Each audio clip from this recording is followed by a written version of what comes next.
Concejalía del Desarrollo Local y Empleo del Ayuntamiento de Leganés. Hoy por hoy Madrid Sur. David Sañudo. 1:43 y digo, es que si no voy a parecer un loco saludando a Chema y que me digan nada. Es que estaba ausente, estaba a pie de cámara, que diría. Ausente y presente. Exactamente. Es mágico. Usted sabe que los jueves son mágicos. Usted sabe que los libros son mágicos. Y no me lo va a negar, porque fíjese, me va a permitir leer un pequeño párrafo. No. Que te adelantas como el almendro. No, le tengo que decir que es mágico, que luego me quiere abordar. Es que iba a meter por lo menos la sintonía. Bueno, meta usted la sintonía. Hijo mío, qué prisas. No, es que me he puesto de los nervios, como sé que me va a abordar, pero fíjese, me voy a ir al heredero de Aragón, a Fernando de Aragón, y voy a leer solo este párrafo. Fernando el Católico, ¿será? Sí, señor. Fernando se instaló en secreto en la villa palentina de Dueñas. Ya me has ganado. ¿Qué le parece? ¿Qué le parece? Bueno, pues luego le diré hazme tuya. de dónde ha salido eso, para que vea usted que hoy es mágico, que figura Dueñas en un libro, figura en muchos, pero figura en un libro del que vamos a hablar esta mañana. Venga, pues ya le presentamos al autor, que es Jesús Caudevilla. Don Jesús, ¿qué tal? Muy buenas. Muy buenas. Porque no sé si se lo ha dicho Chema cuando quedó con usted, pero yo es que yo soy botijero, soy de Dueñas. Que fíjate, hemos hablado de botijos hoy. Estaba a punto de hablar de mi pueblo, porque hay una exposición de botijos en el Centro de Arte Tomás y Valiente, y a los de mi pueblo nos llaman botijeros. Sí. Y no he dicho, córtate, David, que si no la gente va a terminar un poco hasta el narices de tu pueblo. De tu entorno, ¿no? Pero ya me lo trae Chema. Lo traigo, lo siento, porque vamos a ver, que yo no sabía, yo terminé de leerme la novela anoche, de Herencia de Lujuria, que es nuestro invitado Jesús Caudevilla, es el autor, y claro, cuando llega en un momento que leo uno de los momentos en la que Fernando, el heredero de Aragón, bueno, pues está ahí escabulléndose de alguna forma y demás, y mira por dónde llega a Dueñas. Y digo, mañana lo tengo que decir, Jesús. De hecho, allí se produjo un encuentro entre Isabel y Fernando sin que el hermano de Isabel lo supiera, porque no estaba muy de acuerdo por la cuestión, parece. Bueno, don Jesús, ¿todo bien entonces? Sí, todo bien, sí, gracias. Herencia de Lujuria, ¿de qué va Herencia de Lujuria? Novela histórica, entiendo ya un poco por lo que nos ha contado Chema, ambientada pues en la segunda mitad, vamos, por el párrafo que he leído, segunda mitad del siglo XV más o menos. ¿Voy muy desencaminado?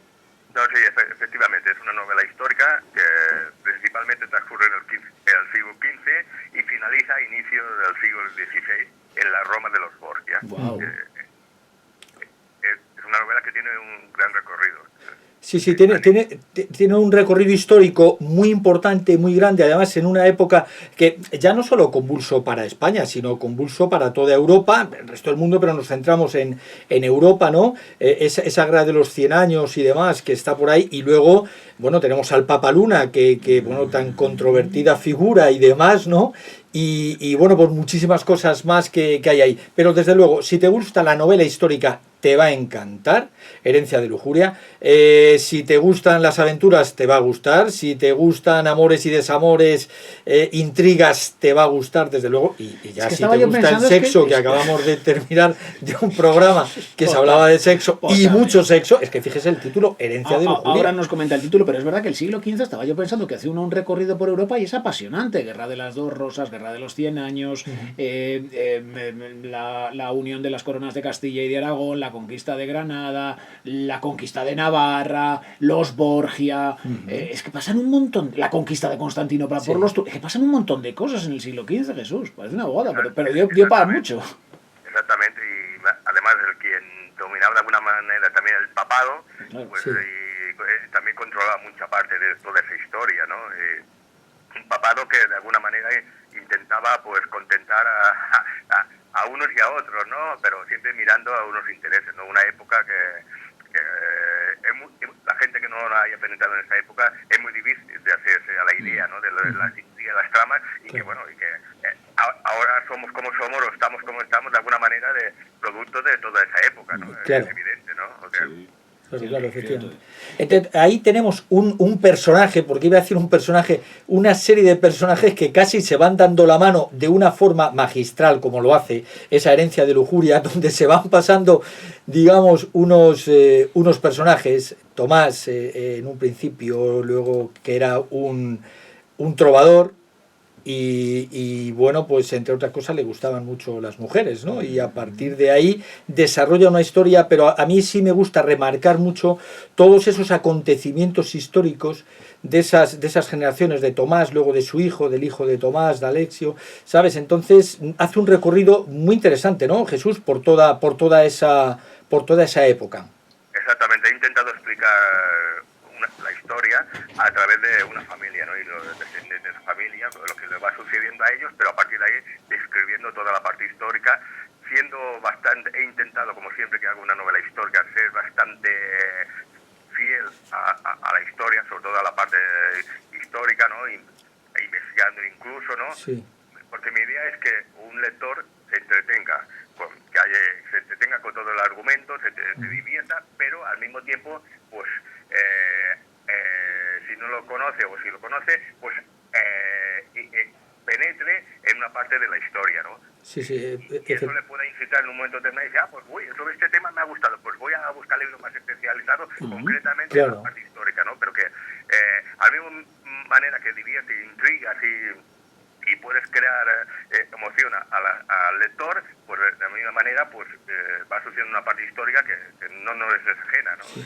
Porque además es muy dinámica de leer por lo que dice, ¿no? Vamos a ver, que no es un libro que se pretenda dar una clase de historia, pero sí efectivamente se va desarrollando en una historia que si la conoces, pues bueno, pues es interesante que la recuerdes, si no la conoces, pues es interesante que la conozcas, pero ahí van esos personajes, ¿no? que van saltando de Portugal a Castilla, a Aragón, a Génova, van saltando, digamos, por Europa. Es que pasan un montón de cosas. Pasan muchísimas. La guerra de Castilla cosas con Portugal, o bueno, de Castilla y Aragón con Portugal, sí, cuando sí, llegan sí. al trono Isabel y Fernando. Bueno, es que claro. Son muchas cosas, las repúblicas italianas, con todo todo pero el poder que muy tenían. interesante. Y como bien dices, se centra en el tema del poderío El descubrimiento de los América, papados. que no lo hemos dicho. Sí, Otra cosa que claro. está por ahí. Y en sí, ¿por qué Herencia de Lujuria? ¿Por qué ese título, Jesús? Sí, porque como esto viene desarrollado de esta familia, estos personajes, y había un signo que le destacaba, ¿no? Ya a partir del abuelo, del padre, era que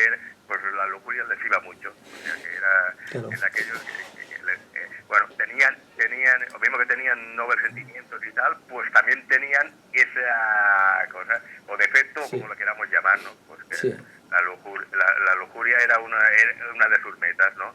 Y por eso el personaje recibe ya de antepasado la herencia, ¿sabes? Que él también continúa esa forma de ver la vida, ¿no? Sí, vamos, es que o se les veía batallando, o se les veía comiendo, o se les veía con el cultivo del cuerpo. Pero que y también he intentado, así como quiero mencionar también, he intentado también poner algunas partes de cómo se podía vivir o cómo se efectivamente vivía claro. La relación o el sexo o el amor entre diferentes o personas del mismo sexo, ¿no? Sí, efectivamente. Y también he tocado esa parte de una manera porque cómo los perseguía las leyes, la iglesia, todas esas cosas. Y claro, en toda época ha habido gente que ha habido sus celulares de diferentes maneras, ¿no? Aquí también he querido de alguna manera entrar un poco en el tema y decir, bueno, cómo se vivía en esa edad, esa gente cómo lo estaría pasando, esa gente tal, ¿no? También no es lo básico de todo el libro, pero también he tocado esto como he tocado otros puntos, ¿no? Si tienes ahí el libro a mano y nos lees un poquito, que bueno, eso que he leído yo era simplemente por hacerle un guiño a don David Sañudo, que sepa que bueno, que se han acordado de su pueblo en Herencia de Lujuria, y porque pasaron por muchos otros pueblos, pero bueno, el hecho de que fuera dueño... fue donde Isabel y Fernando por primera vez... que no sabe? lo sé yo, que digo, que no lo sé. Estoy elucubrando aquí. No lo sé. Pues si nos lees un poquito, Jesús, por favor. Voy a leer un poco del prólogo. Bien. El fraile se desprendió de su hábito gris con la premura que demandaba una situación de aquellas características. No era la primera vez que lo hacía, tampoco sería la última. En más de una ocasión había expuesto por completo su desnudez al aire libre. Carecía de las mínimas dosis de pudor. En realidad, que él recordase, jamás lo había tenido.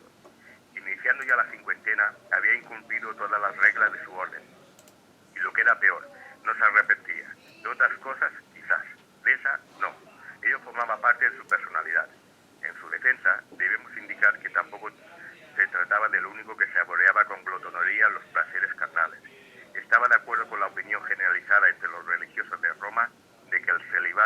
era contra natura. Era difícil encontrar en la ciudad algún cardenal que no disfrutase de concubina e incluso que no tuviese hijos. Se resistían a marcharse al paraíso prometido sin dejar descendencia terrenal. Lo de la vida eterna estaba muy bien, pero ellos vivían aquí y ahora. No tenían ninguna prisa por reunirse con el Altísimo, pretendían gozar al máximo de los placeres puestos a su alcance. Si somos sinceros, el fraile dudaba hasta de la existencia de Dios.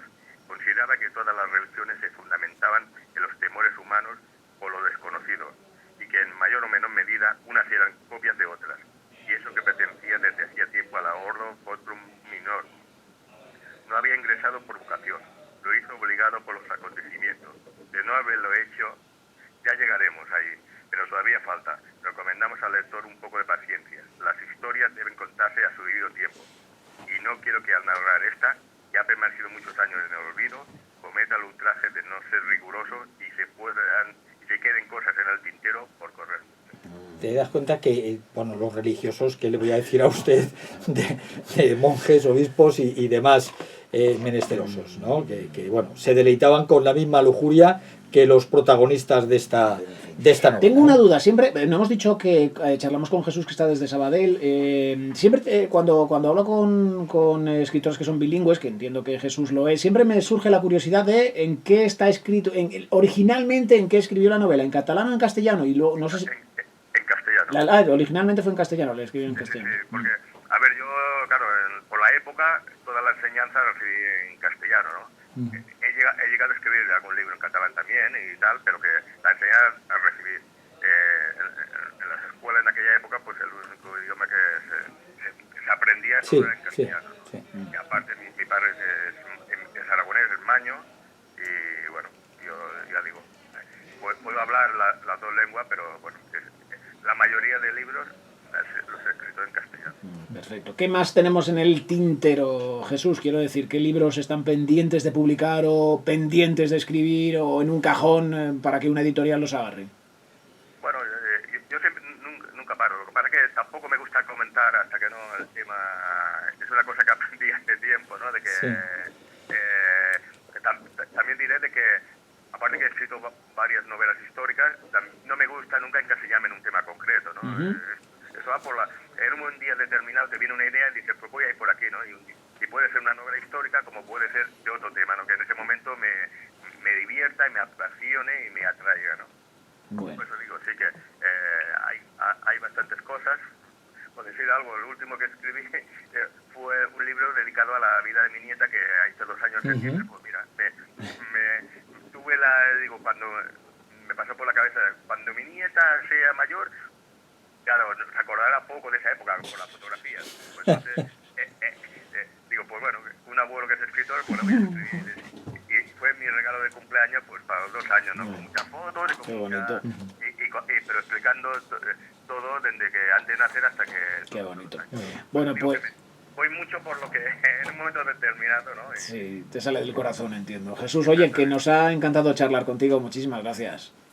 De nada, muchas gracias. Muchas gracias, Jesús. Hasta luego. Hasta luego. Hasta luego. Bueno, Cheva, ¿tenemos más recomendaciones? Sí, mira, no obstante, podemos conocer más sobre Jesús. Entramos en Facebook y tecleamos los libros de Jesús Caudevilla. Vale. Y para los jóvenes de la casa, El efecto Frankenstein, de Elia Barceló, que ha sido premio EDB de literatura juvenil. Y con nuestra protagonista, con Nora, vamos a viajar al siglo XVIII. Fíjese, estamos de viajes en la literatura. Y Nora, bueno, pues conoce a un muchacho, van a una fiesta de disfraces y ¿qué es lo que sucede? Vaya disfrazada con un vestido de época del siglo XVIII, pero coincide en un momento determinado con un chaval que va, un joven que va vestido con ropajes de la misma época, pero va también a la fiesta de disfraces. Lo dejamos ahí. Vale. Lo dejamos ahí porque a lo mejor, mire, iniciando un poco el capítulo, dice: Nora caminaba a largos pasos por la calle paralela a la orilla del río, tropezándose con las malditas faldas largas del disfraz de carnaval. Tendría que haberse vestido de algo más cómodo, pero Sara le había prestado aquel vestido de dama del siglo XVIII, con bolsito, peluca y todo. Y se había dejado convencer, aunque ella siempre se había disfrazado de vampira, de bruja y cosas similares. Ni siquiera sabía si hacía bien yendo a una fiesta donde no conocía prácticamente a nadie. y a partir de ahí todo, como digo, un viaje de aventura fantástico que nos descubre ¿Tiene algo que ver con Frankenstein. Frankenstein? Sí, señorito, es un homenaje a la figura de Frankenstein. Dese usted cuenta que se escribió en el 1818, es decir, poco más de 200 años, y la autora hace un homenaje a la figura de Mary Shelley y bueno, pues a ese personaje suyo que fue Frankenstein. Si me dejas páginas para jóvenes, claro. Mi caos, con K de kilo, micaosblanca.blogspot.com. Es una maestra de educación primaria especializada en matemáticas y ciencias naturales, y la verdad es que tiene unas entradas fantásticas que os invito a que visitéis, porque hay una serie de experimentos que tiene ahí que os enseña con vídeos que son fantásticos, de verdad. ¿Y opináis al respecto? Repasamos para terminar lo que deberíamos hecho al principio, deberíamos haber hecho al principio, que es la lista de los más vendidos esta última semana en FNAC, en la Comunidad de Madrid, en narrativa lectura fácil de Cristina Morales, editado por Anagrama, en De Bolsillo Patria, de Fernando Aramburu, edición de Maxi Tusquets, en poesía, teatro, teoría de los cuerpos de Zahara, edición de Aguilar, y en infantil, juvenil, audiocuentos 5, El gato con botas, de varios autores editorial, etc. Señor José Manuel Contreras, el jueves que viene... Sí, señor, y verá usted cómo le traigo más magia, no solo de los libros, sino vaya usted a saber de dónde lo vamos a sacar, porque tenemos varitas mágicas para todo. Gracias, Chema. Un abrazo. Feliz semana. Hasta luego. A ustedes feliz día. Mañana nos encontramos de nuevo. Ahora es tiempo de información, de actualidad, de noticias aquí en la cadena SER, en esta mañana en la cual, bueno, pues fíjense ustedes, ahora tenemos los cielos totalmente despejados en el sur de